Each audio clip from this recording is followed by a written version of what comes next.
किसी गांव में एक बूढ़ा व्यक्ति अपने बेटे और बहू के साथ रहता था। परिवार सुखी संपन्न था, किसी तरह की कोई परेशानी नहीं थी। बूढ़ा बाप जो किसी समय अच्छा खासा नौजवान था, आज बुढ़ापे से हार गया था। चलते समय लड़खड़ाता था, लाठी की जरूरत पड़ने लगी, चेहरा झुर्रियों से भर चुका था, बस अपना जीवन किसी तरह व्यतीत कर रहा था। घर में एक चीज अच्छी थी कि शाम को खाना खाते समय पूरा परिवार एक साथ टेबल पर बैठकर खाना खाता था। एक दिन ऐसे ही शाम को जब सारे लोग खाना खाने बैठे, बेटा ऑफिस से आया था, भूख ज्यादा थी सो जल्दी से खाना खाने बैठ गया और साथ में बहू और उसका एक बेटा भी खाने लगे। बूढ़े हाथ जैसे ही थाली उठाने को हुए, थाली हाथ से छिटक गई, थोड़ी दाल टेबल पे गिर गई।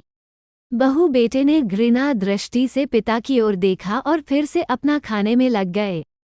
बूढ़े पिता ने जैसे ही अपने हिलते हाथों से खाना खाना शुरू किया तो खाना कभी कपड़ों पे गिरता, कभी जमीन पर। बहू चिढ़ते हुए कहा, हे राम, कितनी गंदी तरह से खाते हैं, मन करता है इनकी थाली किसी अलग कोने में लगवा देते हैं। बेटे ने भी ऐसे सिर हिलाया जैसे पत्नी की बात से सहमत हो। उनका बेटा ये सब मासूमियत से देख रहा था।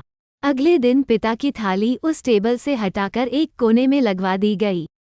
पिता की दबदबाती आंखें सब कुछ देखते हुए भी कुछ बोल नहीं पा रही थी। बूढ़ा पिता रोज की तरह खाना खाने लगा, खाना कभी इधर गिरता कभी उधर। छोटा बच्चा अपना खाना छोड़कर लगातार अपने दादा की तरफ देख रहा था। माँ ने पूछा, क्या हुआ बेटे, तुम दादाजी की तरफ क्या देख रहे हो और खाना क्यों नहीं खा रहे? बच्चा बड़ी मासूमियत से बोला, माँ मैं सीख रहा हूँ कि वृद्धों के साथ कैसा व्यवहार करना चाहिए। जब मैं बड़ा हो जाऊंगा और आप लोग बूढ़े हो जाओगे तो मैं भी आपको इसी तरह कोने में खाना खिलाया करूंगा।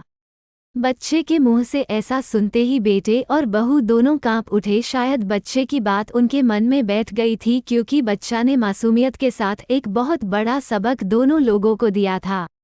बेटे ने जल्दी से आगे बढ़कर पिता को उठाया और वापस टेबल पे खाने के लिए बिठाया और बहू भी भागकर पानी का गिलास लेकर आई कि पिताजी को कोई तकलीफ ना हो।